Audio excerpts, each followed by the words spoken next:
Boa noite a você que acompanha a TV Canção Nova no Brasil, em tantas partes do mundo. É um prazer nos encontrarmos mais uma vez aqui direto de Brasília com um tema sempre de importância para a nossa família brasileira. Hoje vamos falar sobre segurança alimentar. A gente conhece bem a importância deste tema, a gente sabe do que se trata. Para conversar sobre ele, tenho aqui comigo Guilherme Costa Delgado, diretor da Associação Brasileira de Reforma Agrária e especialista em segurança alimentar. Guilherme, seja bem-vindo, é um prazer. Prazer, muita satisfação vir a esse programa aqui e tratar desse tema. A quem mais interessa saber um tema como este, segurança alimentar?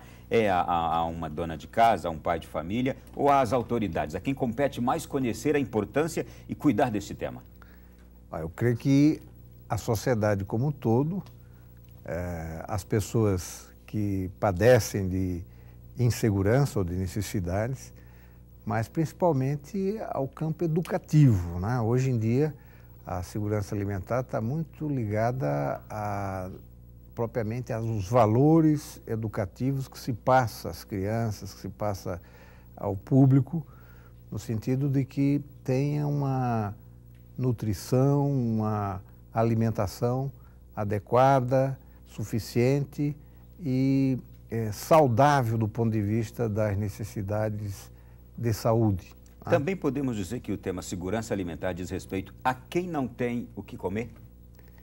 Esse é um dos enfoques, ou seja, a segurança alimentar no Brasil começa, não sei se você recorda, em 93, a campanha Ação da Cidadania contra a Fome, a Miséria Betinho, pela Vida, Betinho. A caravana do PT que andava, o Brasil afora. A caravana do PT, a CNBB com o protagonismo que teve na época, o Dom Mauro Morelli. Então era muito ligada à ideia de combate à fome. A fome como uma carência absoluta de alimentos e uma privação que coloca em risco a vida humana, era o mote de significação da campanha de 93, quando então se criou o CONSEA, que era o Conselho Nacional de Segurança Alimentar, no governo Itamar Franco, para assessorá-lo na realização de uma política nacional de segurança alimentar. Então, vem dessa época. A partir dos debates e das análises que se desenvolvem no Conselho e fora dele, e da mobilização posterior da sociedade, novas dimensões vão se tornando evidentes e importantes na compreensão desse tema. Por exemplo, a fome e a miséria, passados 20 anos de combate à fome e à miséria naquela abordagem, pode ser que conseguiu-se, de certa forma, erradicá-la.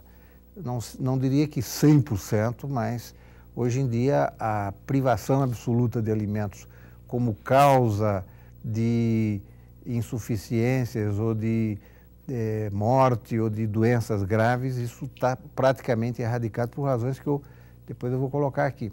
Agora, as outras dimensões da insegurança alimentar e nutricional, não.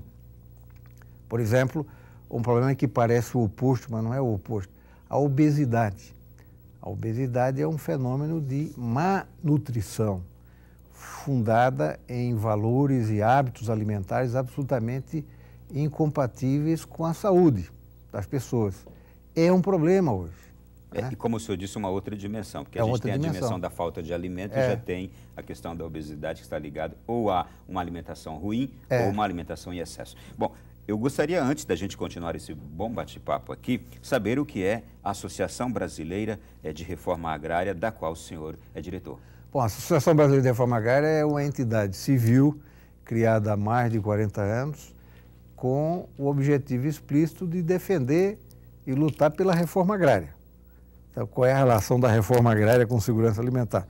Muita ligação, porque a reforma agrária no Brasil tem sido historicamente ligada a um setor que produz alimentos e é um setor que é, de certa forma, discriminado nas políticas públicas. Então, a ideia de ligar a agricultura familiar, o campesinato, com a produção de alimentos saudáveis e de qualidade, tem tudo a ver com uma estratégia que, pelo lado da produção, ela viria atender em quantidade e principalmente em qualidade a ideia da segurança alimentar.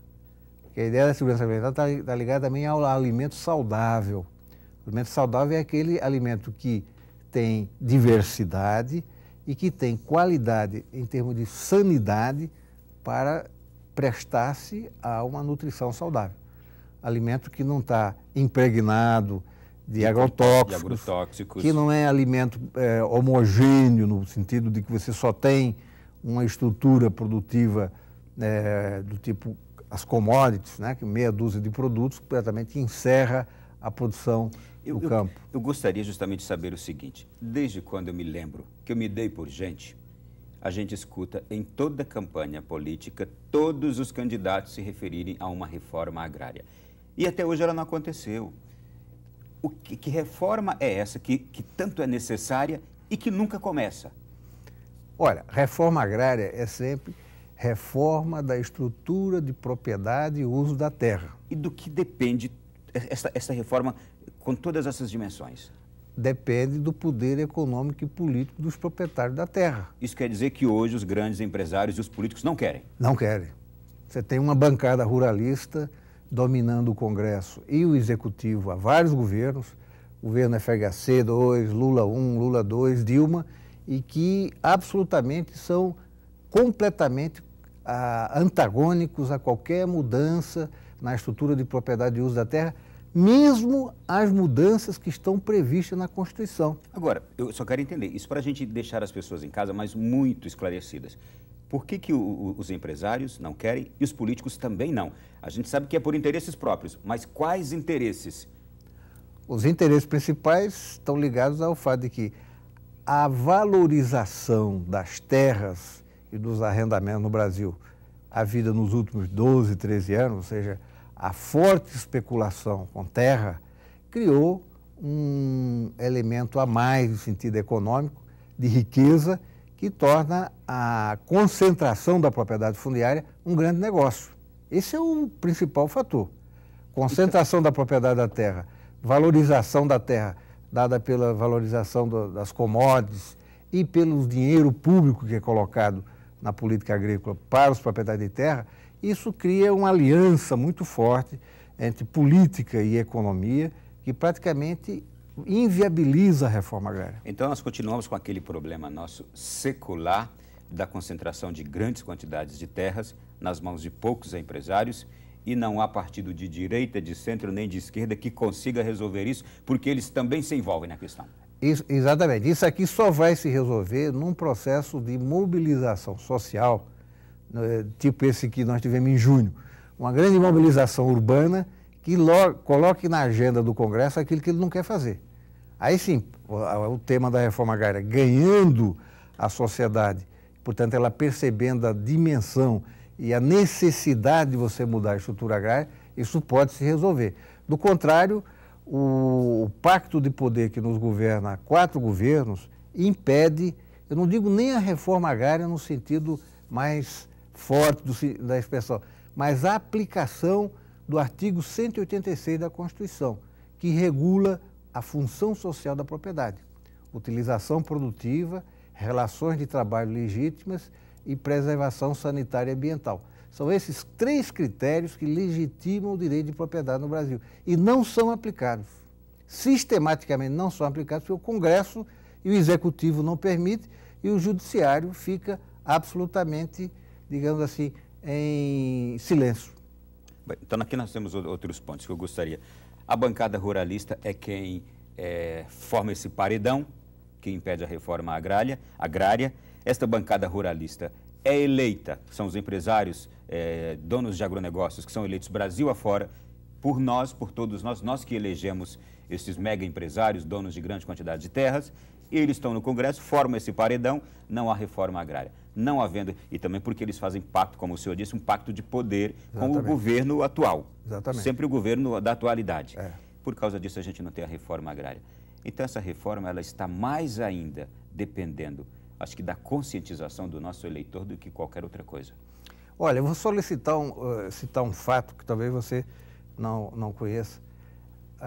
O artigo 186 da Constituição, que proíbe relações de trabalho ilegítimas em nome da função social da propriedade, ele poderia simplesmente justificar a expropriação de trabalho escravo.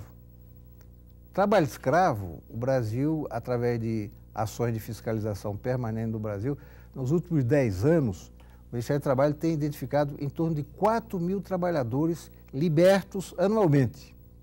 Ora, se tem tanto trabalhador sistematicamente sendo liberto por ação de fiscalização, porque nem chega em todo lugar, é porque o empresário se sente absolutamente, digamos assim, coonestado para continuar realizando relações similares de trabalho escravo.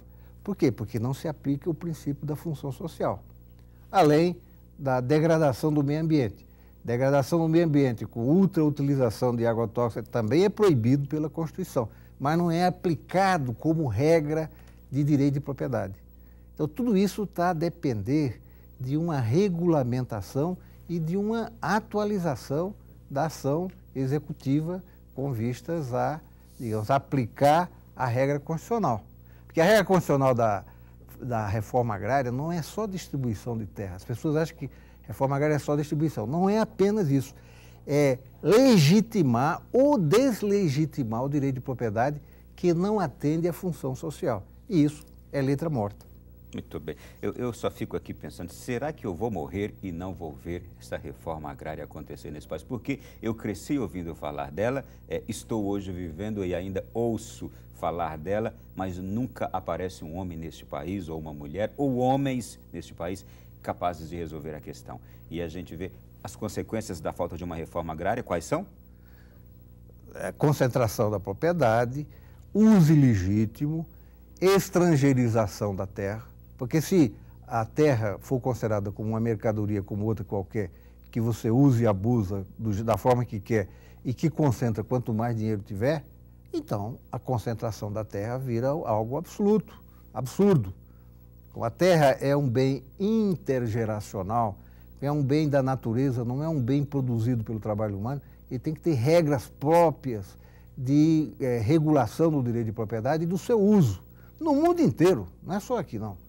Aqui, infelizmente, nós estamos atrasadíssimos do ponto de vista de tratar os recursos naturais como bens de uso comum, bens de sentido intergeracional, que precisam passar a longo prazo, de geração a geração, e não ser dilapidados a curto prazo na perspectiva do ganho fácil, da usura. Aliás, a nossa legislação é muito frouxa nisso. Eu acho que o Brasil é um dos principais países do mundo onde a facilidade para um estrangeiro adquirir aqui terras em grandes quantidades é enorme, não é? Nós temos hoje um processo de estrangeirização de terras em várias zonas da fronteira agrícola e mesmo na zona consolidada.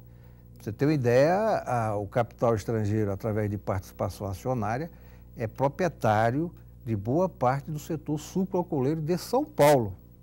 Ele não precisa comprar terra, ele compra as ações das grandes agroindústrias que controlam os plantios de cana.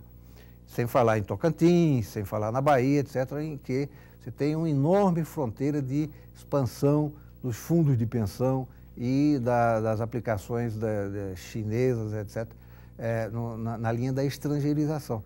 Então, isso são questões que nos preocupam, mas nos preocupam na perspectiva de que a terra não está objeto de regulação. Ela está jogada ao mercado como se o mercado fosse dono absoluto da natureza e fizesse dela o que bem lhe aprovesse para objetivos imediatos. Bom, talvez na minha ignorância eu não saiba, mas existe algum marco regulatório da terra? Porque há marcos regulatórios para tantas coisas. E da terra não existe? Não, existe sim. O marco regulatório da terra principal é o direito público. O direito público é o direito constitucional. Então, a Constituição de 88, ela é herdeira de uma tradição que vem do Estatuto da Terra, de 1964, embora as influências fossem anteriores, em que faz a transição da Lei de Terra de 1850, que considerava a terra como uma mercadoria como outra qualquer, para a terra como bem social. Bem social e sujeita a uma hipoteca social. Para isso, a Igreja teve um papel importante através da sua doutrina social. Então, essa transição, ela se incorpora no artigo 186 da Constituição, que define a função social da propriedade fundiária como fonte legitimadora do direito de propriedade. Agora, o princípio constitucional só é aplicado com regras subsequentes, mas no processo subsequente, o bloco ruralista forma no Congresso uma aliança muito forte e torna inviável a aplicação do princípio constitucional. Nós estamos há 25 anos da Constituição e a função social da propriedade não é aplicada por lei orgânica, que não existe, do ponto de vista de atender a tríplice dimensão da função social, basicamente por bloqueio da bancada ruralista, aquiescência do Poder Executivo e um absoluto silêncio do Poder Judiciário a esse respeito. Ainda mais se apresenta como se fosse salvadores da pátria, ou seja, negócios no agronegócio, negócio da terra, como se fosse a salvação da pátria, quando ele é um problema do ponto de vista da justiça agrária. Muito bem. Esta é uma questão, a gente tem tantas questões de injustiça no país, e eu fico até imaginando, a justiça já é tão falha, já é tão... a presença dela já é... A não presença dela já é tão grande que talvez seja até impossível para a justiça que temos hoje também se deter sobre mais essa questão. Mas muito bem, e isso é crítico, isso é terrível. Foi apenas uma introdução do nosso tema de hoje, e o tema é segurança alimentar, mas é para a gente perceber como ele se desdobra, como ele se desmembra. Daqui a pouquinho, no próximo bloco, nós teremos uma outra convidada que estará aqui se unindo a nós para falar sobre o mesmo tema. Até já.